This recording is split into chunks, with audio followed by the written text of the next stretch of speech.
he was a star performer as a sharpshooter at the end of his career. There's cornerbacks who do the same thing. Like the last 8 years of their career, they play for 8 different teams, win 3 or 4 different Super Bowls. Patrick Surtain was one of them. There's like a bunch of those guys who are like really good at that. You're listening to Let Me Speak to a Manager with Frank Cava and Ian Mathews. What a crock of shit. Yeah, that was hot mic, Sam. You can't say God on the air. Don't worry, nobody's listening anyway. Do it live! I'll write it and we'll do it live! Frankie! Ian, you magnificent bastard. Why are you switching it? Why am I not a son of a bitch anymore? Because we're over 100. I thought it was time to do something new and fresh. I don't know. I'm a traditionalist. I'm not a big fan of you changing things on me like all these young kids working as hybrids. I like coming into the office every day and doing things the way we always did, Frank. That's right, Ian, you son of a bitch. That's better. That's my guy. I'm feeling better now about this episode as we go. So this episode is a topic that's probably been beaten to death. And we have enough data now, I think, where it's not just assumptions anymore. But the topic being, is hybrid work here to stay? Is work from home here to stay? And I think probably more importantly, if you're listening to this, how does it impact your career? And I think just start with a few stats. 75% of US companies are currently using or plan to implement a permanent hybrid work model. 44% of US employees prefer a hybrid work model compared to 51% of employers. So 63, which is interesting to me. That means less employees prefer the hybrid work model than the actual employers. 63% of high growth companies use a productivity anywhere, in quotes, hybrid work model. 55% of employees want to work remotely at least 3 days a week. So the stats are pretty clear. We're not going back to 2019. And I would say even 2018, 19, the hybrid work was already well on its way. This is not just a pandemic situation why these stats have moved this way, but it certainly accelerated it aggressively. And for me, I make money in a number of ways, and all of them are remote today. So I went from being a person who for 20 years of my career made 100% of my income by showing up to an office every single day, to in 2018 being a person who made 100% of my money by being a remote employee, whether it's investing, raising capital, real estate. This podcast is 100% remote, which doesn't make money, but it does lose money. I consult. I have online leadership programs. I'm a CRO of a business that has every employee working in Atlanta. And so contrast that with you, Frankie, which you are largely an office worker with some exceptions being your side hustles. Right. So I'll explain it kind of like Ian said, right? The day-to-day stuff, the bulk of what I do is in an office, and it's managing people and team. We have almost 50 employees now. That is a lot of in the office type of stuff. It's collaborative. There's people talking. Now, we do some work from home, but a lot of it is, we have a home base. Everyone has a desk, that kind of stuff.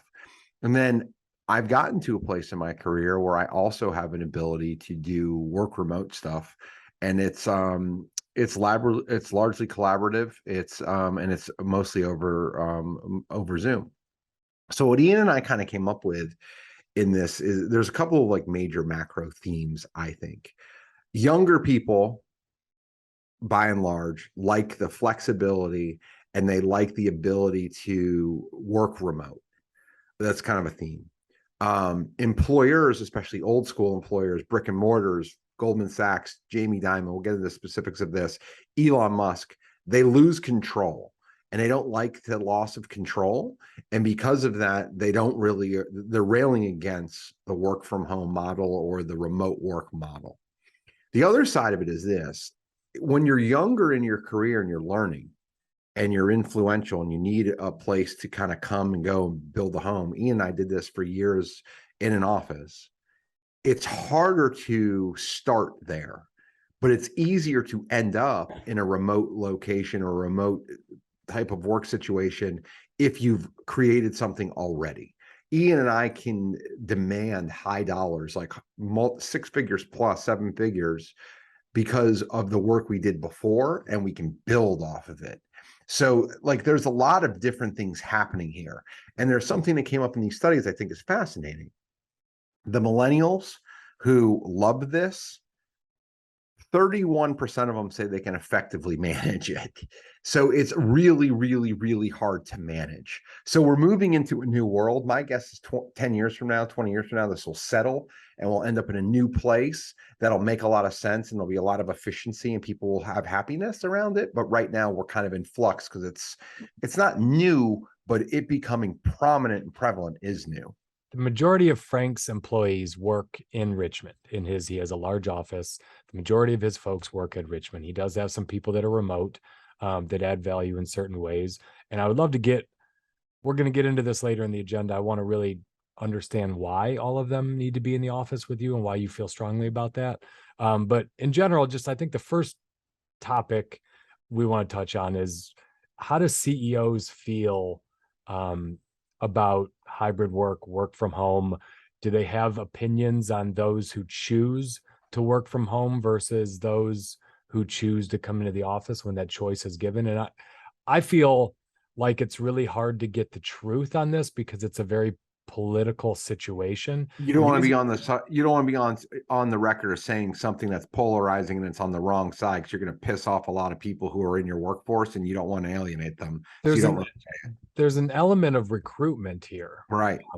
That I think when you get the number of 75% of companies support hybrid work, if you say you don't support it at all, how are you going to recruit? And so right. I think it's hard to get the truth right now because we're still very much in an employee's market.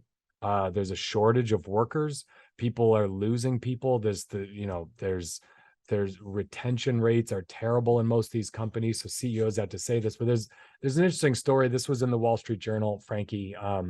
There's an accounting firm, Dixon Hughes Goodman, and the CEO, Matt Shaw, felt that they could be just as productive working at home as they could by coming into an office. So in the fall, CEO declared that hybrid was the new work normal and made the office optional. And people loved it. And this was last fall. So not even a year later, this CEO merged with a larger company. And make no mistake, when you merge with a larger company, you're pretty much getting acquired. That's a choice. You chose to sell to this larger company. You gave up control. And you do that because it absolutely enriches the CEO, Matt Shaw. Matt Snow. This guy is absolutely benefited financially by doing this. But in so doing this, he gave control over to the acquiring company in the merger, which is a company by the name of Forvis. Forvis had more employees, but now the two companies have 5,400 total employees. And Forvis is not in favor at all of hybrid. So in the fall, Dixon Hughes Goodman says, hybrid's cool, don't come into work all you want. And the new CEO comes in and says, if you want to work at this new combined merger, you're probably not going to be upwardly mobile if you're not coming into the office. If you're working 1 day a week in the office, don't expect to get promoted. You can still work from home, but there's going to be trade-offs in your career. So one came out and said, hybrid is great. The other CEO now of the same merger came out and said, yeah, it's great if you want to stay stagnant the rest of your career, which are two very different very different lines. Now, other CEOs Read slightly differently, it means it isn't great. Not great. not good for your career, right? It's kind of like the way I see this, Frankie, a little bit is if you're Tom Brady, voluntary workouts in the summer for your NFL team are very much voluntary. If you're a 6th round rookie that barely is hanging on to a spot, it's not exactly voluntary.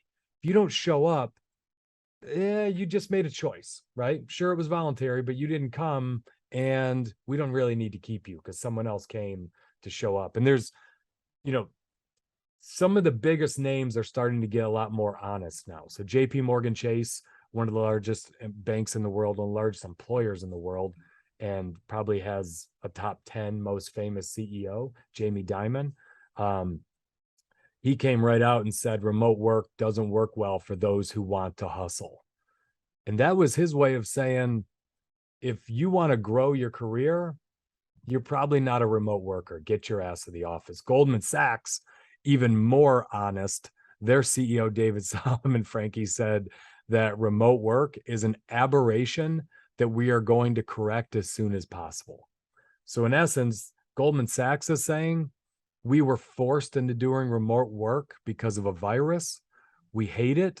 And we think we are a more profitable company with all of you coming to the office. So don't get too comfortable.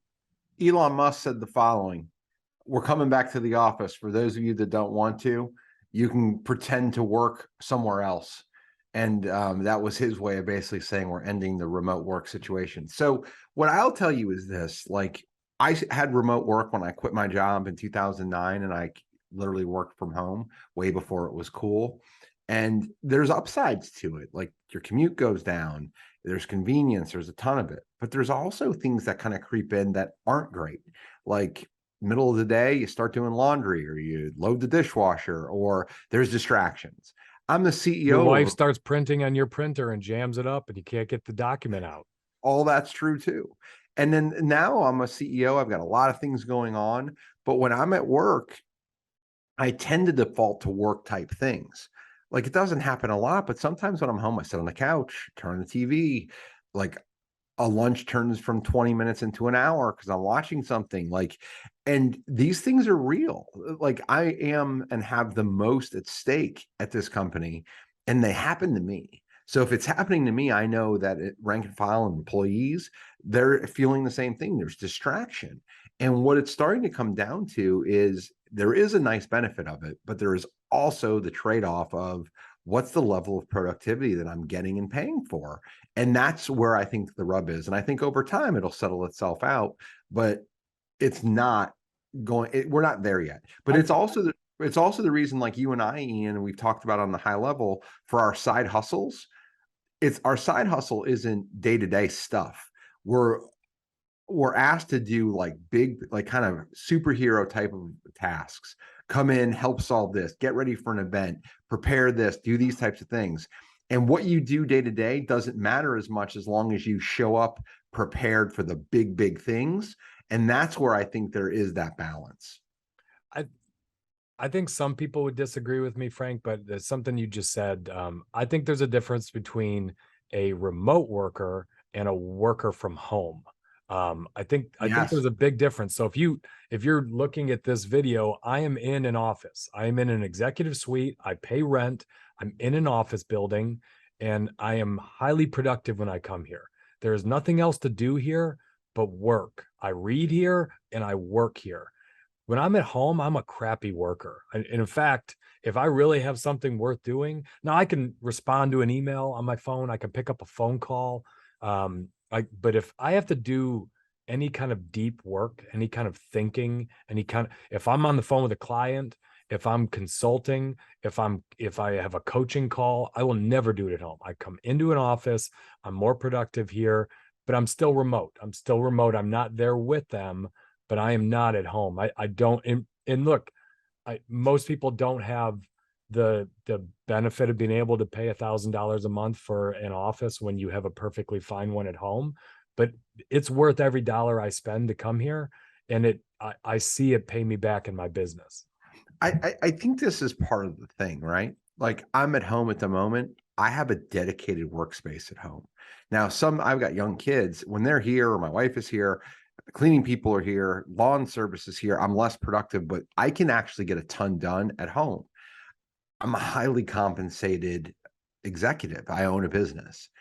For people that are workers, it's harder to have a dedicated space, to have a whole office. Like my IT department set up my office. I have everything exactly set up like it is at home. Or at the office. I have like 4 incredible workstations. I have I have 3 at the office. I have 1 at home. To that end, most people don't have that. So like I have every built-in advantage at home, and I feel like most employees don't have that. When you work from home, you don't have a printer, you don't have the TV, the computer set up, the double monitors. So there's physical space limitations in most people's homes. So I know we're kind of nuancing between remote and home, but I do think I think home will go away over time because it's just not as productive. Harvard Business Review did a study, several thousand managers. 38% of managers believe that remote workers usually perform worse than those who work in an office, with 22% still being undecided. So more than half of workers, of managers, would not agree that people can be as productive at home as they can in an office. So the pendulum hasn't swung to where all managers believe. In fact, most still are holding on to the fact that we think you're more productive when you come in to an office. And I think a lot of that, Frankie, has to do, one, with the engagement interactions, but also what you're talking about. You're not going to the refrigerator 5 times in a day, or you're not getting distracted onto something else. It's deep work. When you're at the office, I know I'm wired in the way that when I'm in the office, I want to be as productive as humanly possible because I want to get out of the office.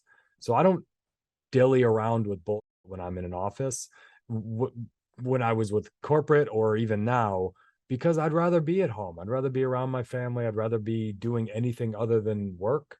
So I'm pretty productive because I want to get done with it really fast. So there's something else that came up, right? It says using an array of metrics for 7,000 workers, such as use of email and other cloud-based tools, productivity softwares compared. They basically said that people worked more in 2020 than 2019. So I want to unpack this a little bit. It's something that I read. So 2019 and earlier was a different era. 2020 was the pandemic. So data is usually a few years old before it makes its source and it gets into an article. So we're using data from 2 years ago and further. It's really important to look at this. 2020 unemployment skyrocketed. Ian and I were texting each other, like usually a jobs report moves 2, 3, 400,000. Jobs reports were moving by millions. Like there was one job report where 20 million people were let go. So if you had a job in 2020, you were so freaking scared of losing your job before like all the stimulus was printed, like everybody was hunkering down. So nobody quit. Then there was the Great Resignation, and now we're going into the quiet quitting. So we've turned the corner, and we're looking at what 2020 looks like based upon where we are in 2022, and those things aren't the same. So people were scared to death about losing their jobs, and they really hunkered down. So I think the data is slightly skewed. If you look at how productive were people in 2020, they were super productive. But now, and this is what the statistic Ian just talked about, now it's actually regressing. People aren't as insanely focused at home. Yeah. Like the line that I had with my wife when the pandemic happened is, you raise the kid, I'm going to make sure we don't go broke. That's over. Like that immediate like dopamine hit is gone. And now it's like, okay, home. Nothing drives productivity, Frankie, like a good recession. Or fear. It's fear. Yeah. A good recession, a good crisis, there's panic. So everyone hunkers down and figures out, however, wherever the hell I'm going to be, I'm going to work around the clock because I got to keep my job. I got to keep making money. Business owners, same, everything. So I think the word that you just used is critical. It's recession. And what's happening is we are most likely in a recession. We've had 2 quarters of negative GDP growth. So we're not officially in a recession, but we're technically in one, right? So if you look, TikTok, Facebook, Twitter, like all these huge employers, that are on the tech friendly side of things are all basically saying they're skeptical of remote work. And the reason they're starting to say this is this: they all know productivity dips with remote. And they're also starting to look at things like, okay, this is the tea leaves. The tea leaves are saying we need to get done more with less. And we're telling people there's an opportunity to come back to the mothership, be more productive, and that's most likely going to protect you. What they're not physically saying is, we can't support remote work. You can't say that. But what they're technically saying is, in a recession, this is where we're going to look. And there's 1,000 really neat examples that we're going to talk about this as we go forward. So, a question I have is when you do it for a short period of time, cool. Everyone knows the company, everyone knows the mission, everyone knows the product, they know their roles. You probably laid off a few people, so the people left are a little more tenured, know what they need to do, whether it's from home or in an office. When you start growing again, you're hiring lots and lots of new people. My concern would be, nucleus. If I were doing that, how do I build a culture if everyone's on Zoom all the time and no one's ever really meeting each other, getting to know each other? It's not even just team building events, just all the little small side conversations or listening to people talk to customers over the cubicle. The Washingtonian CEO, Kathy Merrill, she wrote an op-ed on this, and she came out pretty strongly against remote work and the importance of office-based workers. But her point is that a fair part of what office-based workers do is help newer and more junior employees develop, assimilate to the company culture. It's something she fears gets lost when people aren't all in the same workplace, is those newer employees get left behind. And that's why so many people are joining companies and leaving in 2 months, 3 months, 4 months. That's been a big part of the Great Resignation. So there's a few things that the office promotes: it's culture, friendships, it's relationships. I remember that I worked at Ryan Homes in the late 90s. We started recruiting on college campuses, and we started recruiting all these adorable women who were in sororities at Virginia Tech. And within 6 months, there was a policy that came out about how do you date at work? Because that's what happens. People in similar environments with similar things in common, that's where relationships are formed. Like Ian and I met in an office. I dated a woman who I met at Ryan Homes. So like that's where Frank, it comes did you from. think I was adorable when you met me? I thought you were adorable college guy. I thought you were a dickhead. So to that end, hasn't changed in 15 years. No, it hasn't. I've just lowered my standards. But the thing that I think is also important here is think about some of the most famous types of TV shows: MASH, Cheers, Friends, The Office. Ghost Dad. What's that? Ghost Dad, the movie with Bill Cosby, your favorite. I don't even know that one. So, but the point of it is all of those things happen in and around either a communal place like Friends in the coffee shop, or all the other ones are a workplace, because that's where relationships are forged. And that's usually where, as we've built kind of a culture where things happen, and it's in the workplace. So what happened in the past doesn't necessarily dictate what will happen in the future, but that has societally been how we've all gotten together because of the workplace and the office. What was Mr. Huxtable's job in the Cosby Show? What did he do? Was he a doctor? Was he Dr. Huxtable? I think he was. I mean, that was your favorite show. I mean, you binged it like 3 times. What the hell are you talking about? You're like serious podcast, Ian. You're wasting my fucking time. You're wasting my time, Ian. But our poor listeners. Frank Cava.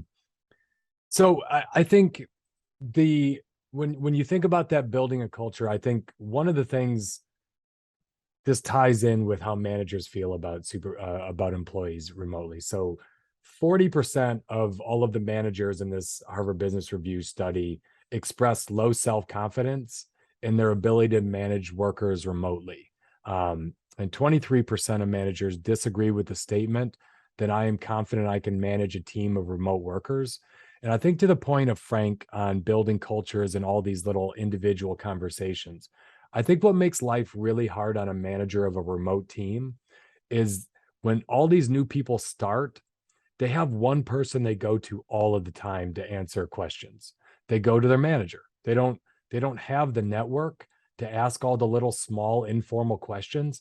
Any question they have, any confusion they have, becomes an email to their remote manager, becomes a phone call, becomes a Slack message. Whereas when you're going to an office all day, I would say 70% of those little questions, you're just asking the person in the cube next to you. You're asking a friend that you went out to lunch with yesterday.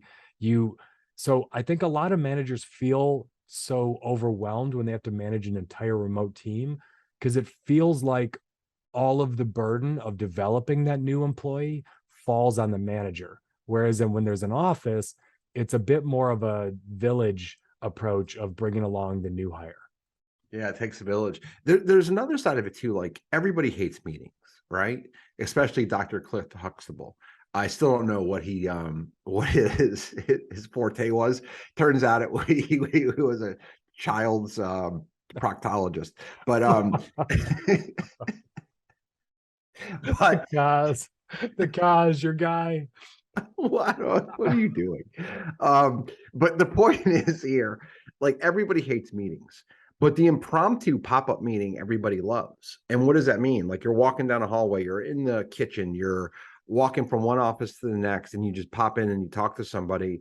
That's where the best stuff happens. That's where the best conversations happen. That's where the most organic things happen. Like the meeting just ends, people walk out together and you sit and talk 10 or 15 minutes about what it was.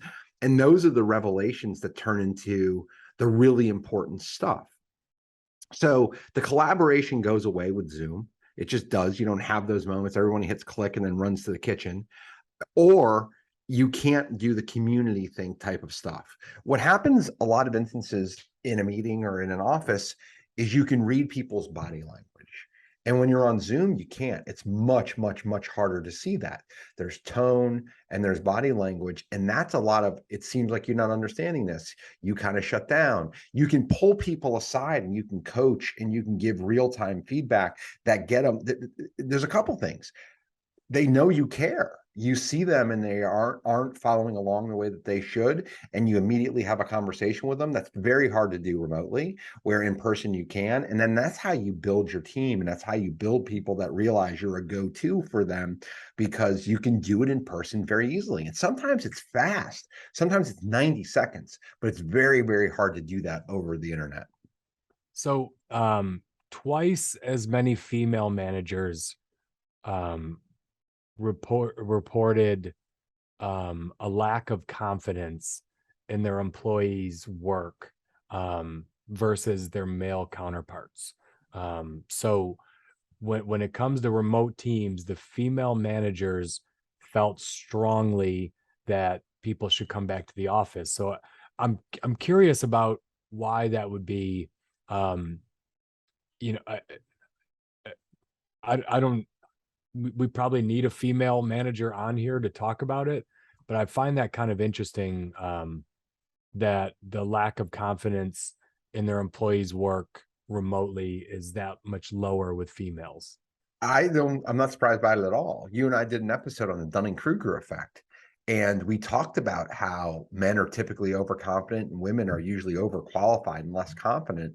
It makes perfect sense. And the workplace is dictated by men, especially if you look at the old school stuff, right? Most CEOs by a mathematical equation are men.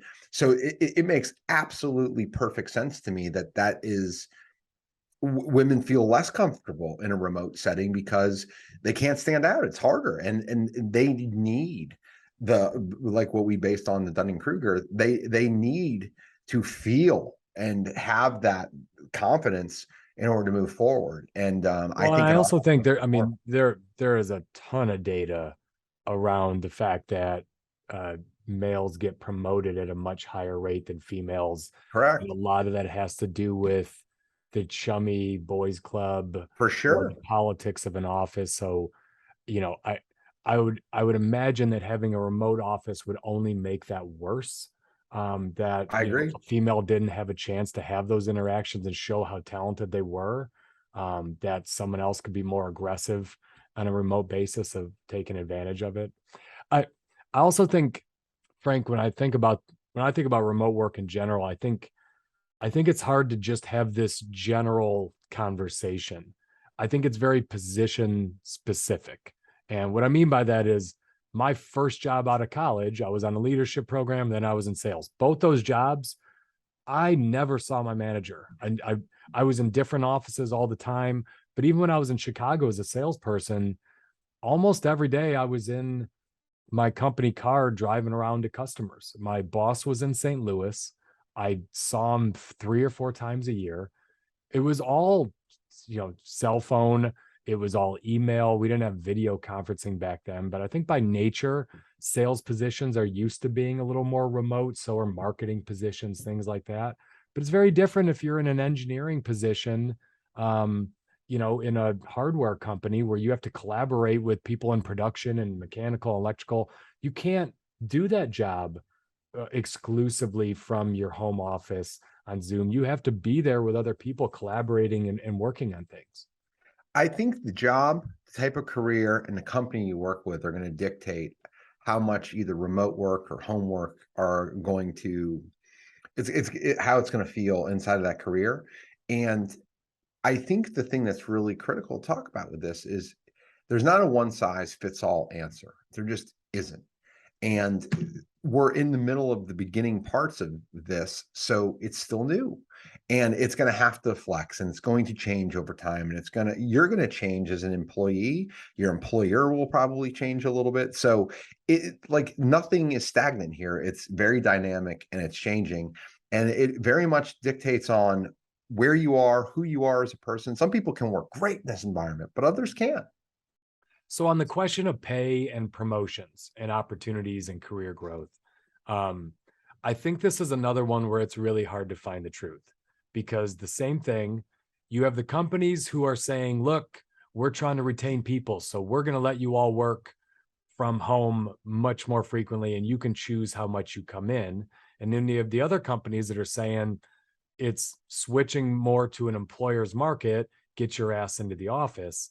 And I think you're seeing different things. So the companies that have that are desperately trying to retain people, that have said we're going to go remote, they're also desperately trying to tell the people that are working remote that you won't be discriminated against for choosing to work from home. So HubSpot, big company, they're a big digital marketing firm. They have promised to track promotions in the coming years and share that data with people to show that people who rarely visit the office aren't disadvantaged. And companies that say these kind of things are usually the ones that have chief people officers. That term is such a ridiculous term. Citigroup requires 3 days of office work. It's a shame you're not wearing your unwoke t-shirt with that comment. I'm not woke on chief people officer. That's a dumbass. That's all marketing is all that is. And so the human resource head, Sarah Wechter, is at Citigroup, says those who log only the minimum time in an office will still have an equitable opportunity to develop and advance their careers. I think that's a little bit of nonsense. So here's the other side of it. A couple other CEOs on this. WeWork CEO came out and said those who are uberly engaged, meaning those who are much more engaged, are going to be the people that come to the office at least 2/3 of the time. So he's saying, look, this is WeWork. You can work from home all you want, but I really don't think you're bought in on this company unless your ass is here in the office 2/3 of the time. That's what he's trying to say. That op-ed I talked about from the Washingtonian CEO, she said that business leaders have a strong incentive to change the status of staffers who rarely work in the office from full-time to contractor. She's going as far as saying, if you work from home most of the time, you're not really one of us. You're either right with us or against us. And if you work, your ass is at home all the time, why don't we just make you a contractor? You really shouldn't get the benefits of someone who comes in here and is really bought in. And I think that's closer to the honest opinions you talked about: Google, Facebook, Twitter. they've all come out and said remote jobs are going to pay less. You're taking a pay cut. You can work remotely, sweet. For all of you that went and moved from San Francisco, where it's expensive, to the middle of friggin' Wyoming because it's cheap cost of living, nice, good for you. Guess what? That comes with a pay cut, because That's we right. don't see your work as valuable as the folks that are showing up here in Silicon Valley, battling traffic and paying 3x the housing costs. We still see a benefit in keeping the office here in an expensive town like San Francisco. And if you're not here, you're going to make less. There's not much to add. Like I agree with what I'm seeing, what I'm hearing, what I'm feeling. The one thing that I would say here is things travel in waves. And the wave right now is the work from home, the work remote wave is about to crash. And it's about to crash because of several things. It's been stress tested for the last couple of years, and employers have been paying attention. And what they realized, I got to shut my mouth. I can't turn over my staff because I don't know how I would replace them. And we're getting ready to go into a recession. And what they're saying is, we've been paying attention. We've allowed you a lot of rope and a lot of leash, and it's now time to pull the leash. And they're starting to they're starting to set the boundaries, and those boundaries are going to come together. So I'll talk about this in a way that I think will be interesting. So I don't think it's 2019. I don't think you can put the toothpaste back in the tube. It's out. So I think you have to be very smart on how you manage this and how you allow it to happen. I think there are people in an organization who can work remote, and I think there's people who cannot.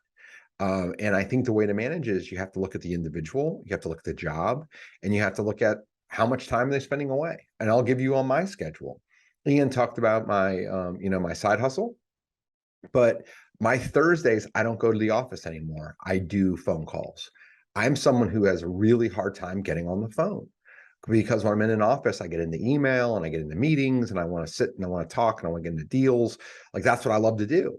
So on Thursdays, I work from home. I end up walking like 5 to 15 miles, depending on the day, and I'm on the phone the whole day.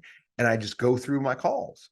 It's a remote day of work, and it's added an incredible amount of enjoyment and productivity into my schedule because it's properly managed. Like, that's the day where I take a bunch of things and push them to the side, and that's phone call day.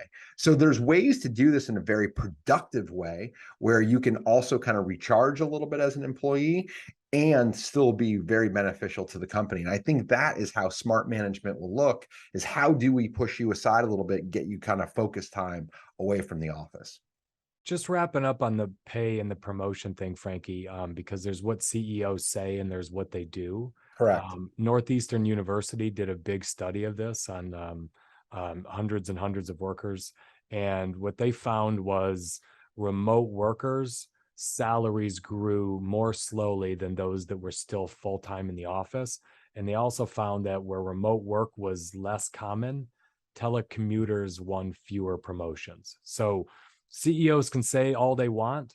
They, with their money, they are paying people who come to the office more, and they are promoting people who come to the office more. It is objective what's happening. So I think that the next thing that I would love to unpack is a question that I just had in doing this research and putting this outline together. I wonder how much of the way managers feel about remote workers and their ability to manage remote work is just based on poorly trained managers who kind of feel like their job is being involved in every bit of someone's job. So that whether there's remote or not, I train managers for a living, and I see first-time managers, they tend to overly meddle with people, and they tend to be, Frankie, overly prescriptive in how people should do their jobs, because they know their way of doing things worked. And if you just do it the way I did it, you'll be fine. I wonder if part of this is just it's exposing people when you have remote work of bad managers. It exposes bad managers because good management is giving someone an outcome that you expect them to get to, and then giving them some leeway to do it in the way that fits their strengths. And it's the same with remote work. The remote work you and I do, we're paid to get a result. We're paid to get an outcome. If someone pays me if someone pays me to train one of their new managers, I have a 12-week program, whether I fly into their office every week, or I'm doing it on Zoom like this, or I'm delivering it on PowerPoints in front of a room, or they're getting it in a video. All of that is kind of noise versus at the end of the 12 weeks, are their managers doing a better job? Do their managers say, I learned a lot and I'm a better manager because of it? I think that is a lot more important than how I delivered the content and how I did the coaching. And I think it's the same with managing people. What you care about, Frank cares that a salesperson is turning leads into sales. He cares that someone in his, production team is finding ways to drive cost out of the business. Where they're at, how they do it, a little bit immaterial. It really, what's more, you hire people to give you outcomes. That's right. So good and bad management are there's two major components of good and bad management. There's the individual manager, and there's the structure within which the people work.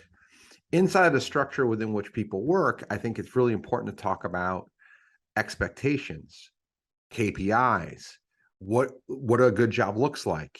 How do I need to be successful, right? Like if you're physically working on a plant in Detroit, it's really hard to do that remote. Yeah. But if you're managing construction for us, you really need to be on site, kind of like maintenance. You can't do maintenance for us remotely. You got to go into the house and do the unit because you do the issues because the issues are happening on site. It's hard to be But the master mechanic of General Motors assembly from Zoom. Like you'd be walking around helping out your mechanics. I'm guessing they can find someone cheaper in the Philippines, but you can't, replace a tranny from 8,000 miles away.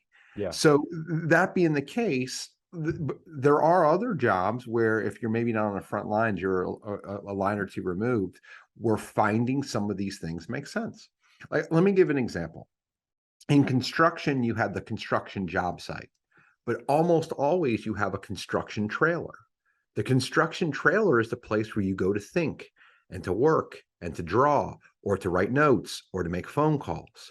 So in every single situation, no matter how granular it is, there is a place that requires a retreat to think and do. Yeah. And I think deep work, which could take 2 hours of not being interrupted. That's it. Think about college. You had the class and you had the lab. This is already happening. Now it's a matter of, can I do my deep work remotely? And if so, is it part of I'm part of the nucleus most of the time, and a few times a week I pull back. That is incredibly productive. But if you pull back the whole time, you miss all the ancillary benefits of being in a company, being in an office, having the mentorships, the relationships, the friendships, and it just falls apart there. So that's where I think there could be a very healthy mix. Just a piece of data on my theory that some of this is poorly trained managers on why they feel insecure about managing remote terms. Again, another Harvard study, 25% of managers under 30 years of age did not feel they could coordinate a team of remote workers effectively, whereas only 12% of managers over the age of 30 years of age had this lack of self-confidence. So almost double, actually more than double, the young managers didn't feel comfortable. And I think that's experience, that's having managed longer, that's knowing you don't need to be involved in as many things. That doesn't mean that young managers are worse managers. It just means they haven't been doing it long enough to understand the real role of a manager. And I think some of the lack of confidence in remote work also has to do with just experience and being trained to be a good manager at all, and training your managers. There's another side of it too. So Ian and I did an episode. We looked at a bunch of TikTok videos and we talked about quiet quitting, right? And most of the people who are quiet quitting are under the age of 30. Ian called them pussies, but he was also wearing his unwoke shirt when he did that. I think this is fascinating. The group of people who mostly want to work remote are under 30, but they're also the group that doesn't know how to manage it. And it goes hand in hand to me with the TikTok episodes of the quiet quitting, right? It's like, I really want this, but it's really hard to manage it. Like, no shit. These things are going to come together at some point because it is harder to manage. And with 25% of people being over the age of 30 that feel like they can manage this, like it's still, I think 12% of managers over 30 had a lack of self-confidence. So 88% think they can manage it. I think there's overconfidence in that number. I don't think it's that easy. But the point of the matter is it's not an easy thing to properly manage, and it's kind of coming out in these studies. People want it, but it's hard to manage and get good results from. And that I think is the argument. I think it's also it's interesting. Younger workers are not the ones driving the want to go remote. Some of the youngest workers are the ones saying, I want to be in the office. A lot of the people driving the want, I think everyone just says, oh, it's Gen Z. They don't want to come to an office.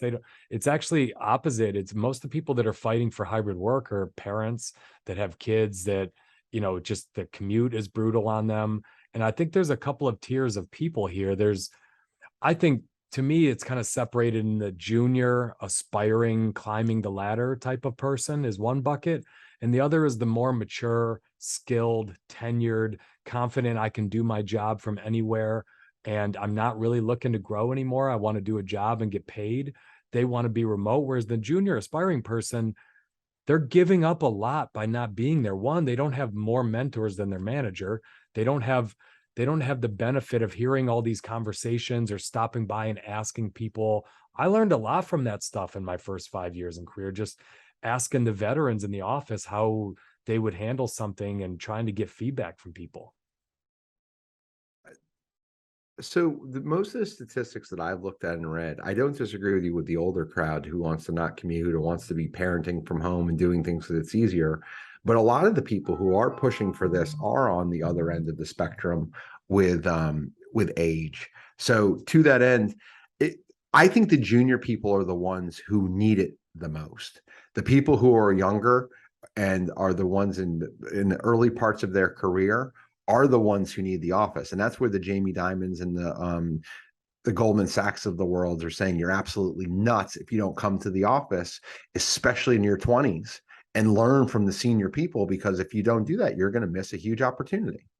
There's Frankie, have you ever heard of the proximity bias?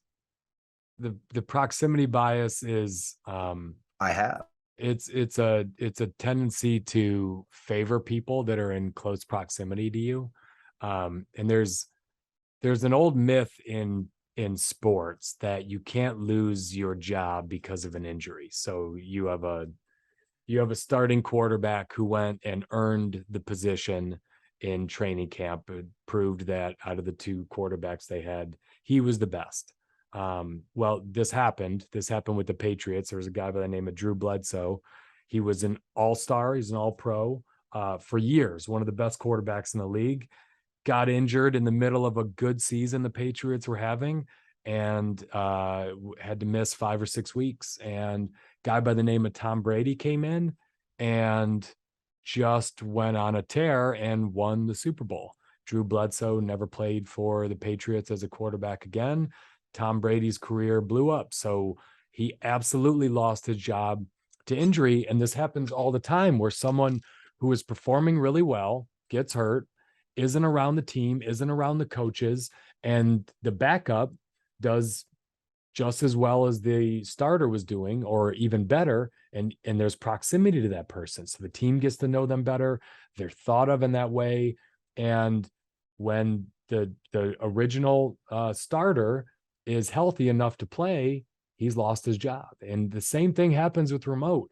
If you are not highly confident in your ability to deliver results, someone who is closer to the decision makers in your company is going to have every advantage over you. They're going to be top of mind. That's the proximity bias. They're going to be thought of first. That's the person that they get to know personally. They have more. And really what happens, Frank, you know this, as a manager, it's not so much that I'm just biased because I see you more. I have more data points. I see you more frequently. I see you interacting. I have more information to make a decision about promoting you because I see you all the time doing your job. Whereas if you're remote, you're kind of out of sight, out of mind. I don't feel as confident promoting you because I don't have as much information. It's not that I'm biased against you. I just have more information on your peer who I see every day interacting and doing a good job. So I'm going to read you a quick snippet. Confused and still experiencing the effects of the powerful pain medication, he wasn't sure what was happening. This is when Drew Bledsoe woke up from the surgery that ultimately led to Tom Brady taking his job. Looking up at him was his wife, Mr. Kraft, Coach Belichick, and Tom Brady. It was unimaginable to think that Bledsoe was staring up at the nucleus of the greatest sports dynasty in the history of the modern sports era. And that's what happened. Like, this is a great book called Dynasty that Ian and I both read. But that's how it happened. Like, literally, he got hurt on field. He came to, and the future of the sport, the next 20 years, was sitting there. His replacement was looking at him because he was sitting in a hospital room and they had to go to work. They had a game the next week. So that group of people now were interacting with each other, and Drew was not there. It wasn't his fault, but he wasn't there. And proximity bias meant Tom Brady kept that job forever. So one of the things that I think people really struggle with career is this. It's not destined. It's not in the stars.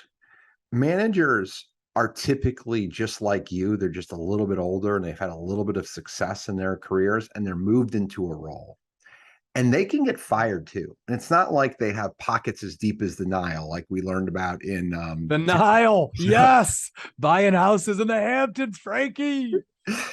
That's not how it works. Most managers make 10 to 25% more than the people doing the role, and they're scared shitless they're going to lose their jobs too. So what they do when there's moments of promotion and they're picking their team is they pick people they think they can manage or get things out of, get productivity out of. And what you typically do in those roles is you pick people that are like you, that you have relationships with, that you know how they work and how they tick. When I need to get something done, there are several people that I know that I can call that aren't going to care if it's late at night, if it's a weekend. I know this because I'm in the crucible with them day in and day out. I work with them day in, day out. I understand how they think. I've seen them work late. I've seen them say, no, I can move that. I can do this. These are people I know I can rely on. And that's how teams are built. If it's someone who's remote, you don't call them. You don't ask them. You don't give them that chance because they're not physically there. And sometimes work takes physical presence, and sometimes sometimes it doesn't need physical like work, but you need to know that I can ask this person. Think of it this way. Like, do you get a phone call from someone, you get excited to take that call, or do you get a call from someone and it's like, I don't want to answer this because it's going to drain me? Yeah. That's what it feels like in a lot of instances to deal with someone who's got remote work in front of them, because you just don't know what you're dealing with. And you'd rather deal with the person you know who's going to be in lockstep with you. And that's how teams are built. And this is how opportunity is missed. If you're there and you're proving to people and they trust you and they know you, you're going to get picked. It's kind of just like elementary school. That's so spot on, Frankie, because, I think about all the remote work that I'm doing. The take keep, everyone's in Atlanta, the CEO's in Atlanta. I'm a CRO, I'm a co-founder. Where did that relationship start? In an office, grinding in a crucible, going to war with a friend of mine over 5 years where we really got to know each other. I'm the same guy. He's the same guy. And he's like, I know you, I can trust you. Anything I ask you to do, you're going to do it remotely. And it's the same with any money that I raise, that wasn't built online. That was built in an office with people working hard to build these things. Same with the clients I have right now. The clients I have that I'm consulting. So let's not get into the clients yet. Let's finish talking a little bit about your relationship with David, right? So you and I talked about this the other day. You and David worked together at GE. You worked together for the other company and now Keep. What was the other one that you guys sold? CodeGuard. So this is the third time in 20 years you've worked together. Third. Mm-hmm. You said something to me the other day. It was super interesting. You're like, when I talk to David, he's like, how tall is he? 6'4", 6'5". He's a tall guy. He's a basketball guy, right? He loves basketball, play basketball. You're like, when I talk to David, I have to talk to him in basketball terms. You don't get that remote. You get that talking to people and talking with them and understanding how they communicate. So you adapt how you communicate to somebody else so they get it. But if Ian didn't figure that piece out 3 jobs ago, he probably doesn't have an opportunity to work with him at CodeGuard and sell that company. Maybe David doesn't do as well. He doesn't have an opportunity to do this. That's where these relationships are built. Like I always go back to this, like in the sports, they call it the hiring tree, or like the coaching tree. And you see people who spawn off from other people.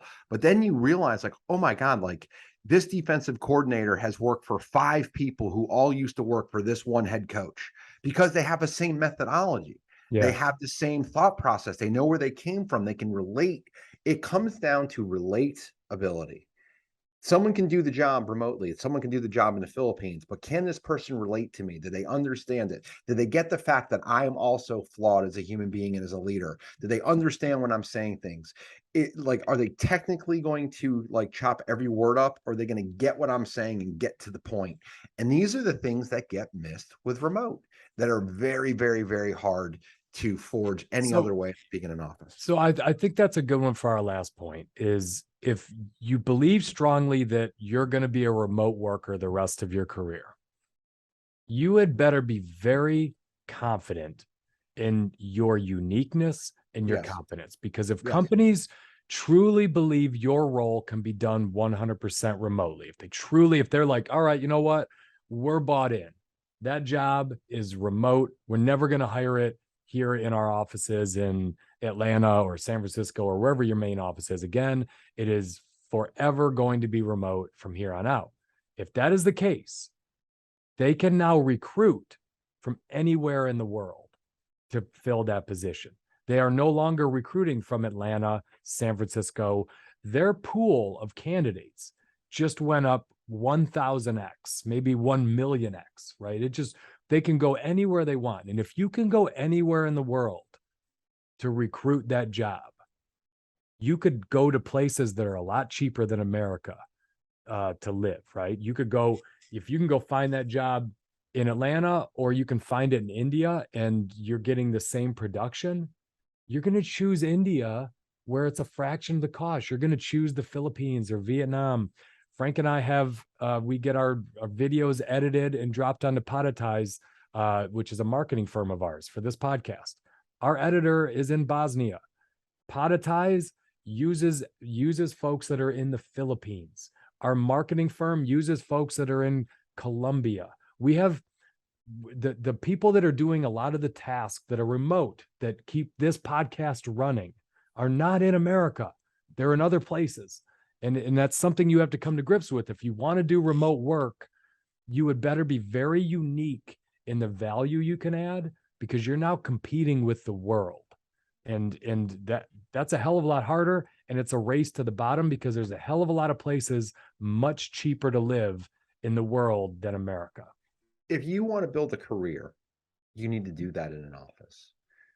What is going to prove out over time, and you're going to see it, is careers are built in offices. If you want to become a paid mercenary, a sharpshooter, a star witness, a very highly compensated 1099, you can learn those skills in 2 places. You can learn those skills in an office, or you can learn them outside of an office, and then you have to apply them. I'll give you some fun examples. At the end of his career, who's the shooter he played for the Heat. He was on the Celtics team. Ray Allen. Ray Allen had a job, went to the Celtics, went to the Heat. He was a star performer as a sharpshooter at the end of his career. There's cornerbacks who do the same thing. Like the last 8 years of their career, they play for 8 different teams, win 3 or 4 different Super Bowls. Patrick Surtain was one of them. There's like a bunch of those guys who are like really good at that. There's star witnesses. There's the people who are literally paid to come to courtrooms around America because they understand something in forensics, and they're paid a ton of money because they're good at something. And then there's that top person like you and I have talked about, who's that 1099 who you can hire. Like there is a way to get there. Most of those people have gotten there by grinding, pulling back and saying, I have a unique skill set. They know how to market themselves. They know how to sell themselves. They know how to find those jobs. That is absolutely 100% doable. But you need the chops, the goods, the stuff, or you're going to become a commodity. And you're going to become a commodity that's on the outside looking in. And if that's what you choose, this is the best time to be that type of a worker. People make money for Uber and Lyft. And that's basically a 1099. It's a side hustle. There are those jobs. But if you want to be incredibly highly compensated, is a very different roadmap to that. And it either is in the office or learning those skills there and then figuring out how to market yourself. But you got to understand, like, what do I want in the next 5, 10, 20 years? And then go after it. And that's the cool thing about the gig economy. You could do both. But if you want to be promoted inside of a company, it's very, very hard to do that remotely. I'll leave everyone with one more stat. Our second most downloaded episode ever is a real estate podcast that Frank and I did, and we did that in the office together. Right. But 9 of our top 10 episodes of all time, we did remote. So you can do it, but you better have a very specific niche in which you're doing that kind of remote work. So Frankie, fantastic discussion. I hope this doesn't lead to you having 50 employees come talk to you about, can I work from home 100% of the time? But knowing the history of our podcast, somehow this is going to make your life miserable in some way. And I apologize for that. I don't think it is, because I think people can see how passionately I feel about the office. And we're opening our office in a few weeks, a grand opening, a brand new office with all kinds of cool things that I think are going to help draw people into that office. And I'll leave Beautiful you with office, this. and I'm a part owner of it too, so I'm excited Right. about it. The only thing that could make this podcast better today, Ian, is we weren't remote.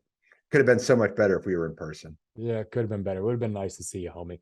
If you are one of our longtime subscribers, it would mean a lot if you went and gave this a 5-star rating on your Which you can do podcast remotely. platform. You can do that remotely. Type in a few nice comments. Tell Frank that he looked great in that cool t-shirt today. And if you are new to the podcast, we would love it if you hit that subscribe button. We post almost every Monday. We are a hardworking remote team. See you, Frankie. See you.